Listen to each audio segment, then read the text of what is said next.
Hi, it's Tuhan Holloway with Albo Silat. Been a while since the last video.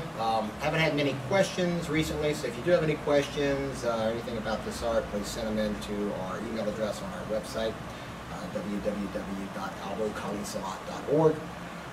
But I did have recently my friend Ed Schempp, designs knives for Spyderco, sent me this knife.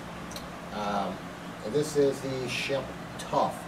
Spyderco Tuff, designed by Ed Schempp. And let's zoom in on this right now.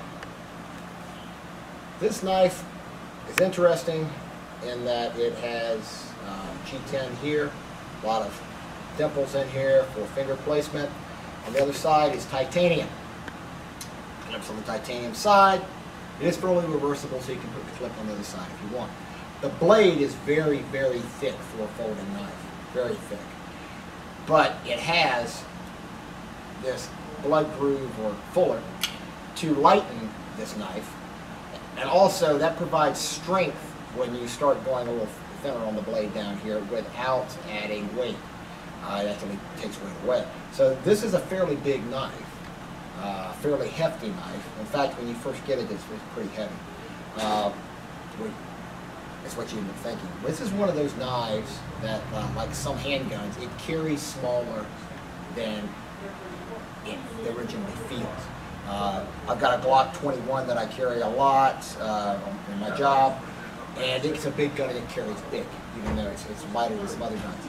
1911, especially the A1 with the rounded butt or one of the new bobtail frames, even a full-size 1911 with steel frame carries pretty lighter for me than the size of the gun. This is that kind of thing because, believe it or not, it's a big heavy knife. I've been carrying it in a business suit, and it works very well. Now, people have talked about this. There's a lot of people have done little reviews on this thing. The reason why Ed sent it to me is his usual combative stuff. Now, if you look here, I've got my fingers taped together because I've got a pretty good break on one of them. I've also got a nice little bone bruise on the shoulder and a sprained shoulder because of some training I did a few weeks ago. Oh yeah. But it's okay, we're going to work both hands. I'm just going to show you, this is part one of this video. The second part is going to be some cutting demonstrations and some things how this knife really works. But I want to go over some things first. If you're carrying this in your pocket, people are saying that this knife is hard to draw quickly or especially use in a quick opening. Here's the thing, this knife works a lot better than a lot of other knives for that, including some Spyderco knives. The reason why is the way Ed has paid attention to the design of this knife. This knife is a big knife and long, but it is, at this point, if you look at this thing, this knife has the right length, the right ratio, so that when you draw it, when you standard draw, you're going to be almost right on that thumb hole. If you draw like a Spyderco Police 3 or some of the other longer knives, you have to do a shuffle to get that in this grip. You're better off then drawing it in a reverse grip, where when you pull it out, you can flick it with one of your third finger here and open it up.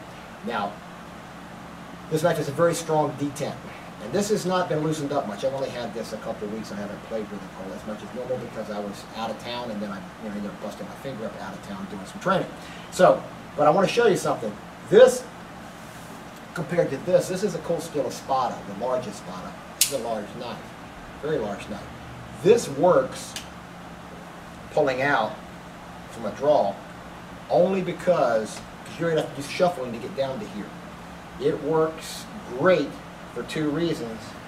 Because one, it has this shelf which can act like an Emerson opener to catch on your clothing opening up, and two, this is a big heavy blade with a lighter detent, kinetic opening, easy.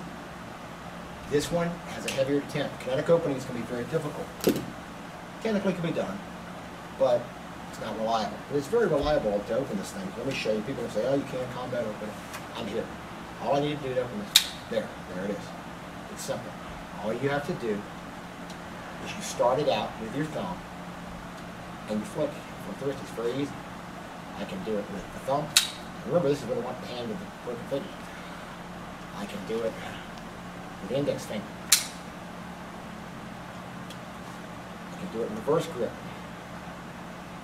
Third finger. There it is. I can do it with the other hand. I draw here. There it is. It's open. Now, when you have this knife, you notice it has a choil here so you can choke up here for work. But you also, if you look at it, there's some combative usages for that, and I'll explain those in the next video. This is basically an opening and orientation video for this knife. When you look at this though, if you hold this in here, it aligns exactly, the point aligns exactly with the long bones of your forearm. So if you're going with a thrust, a hard thrust, it's right behind where it would be. This is the same way you design like a fencing sword or dueling sword, so that it's right behind everything you have in here. And this is the way this is designed.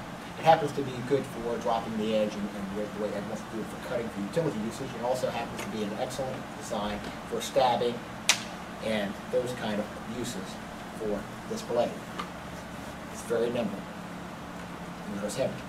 It's not a big deal. Just get around and do any kind of motion you want with it. Next time, cutting and a lot more combative demonstration. Thanks.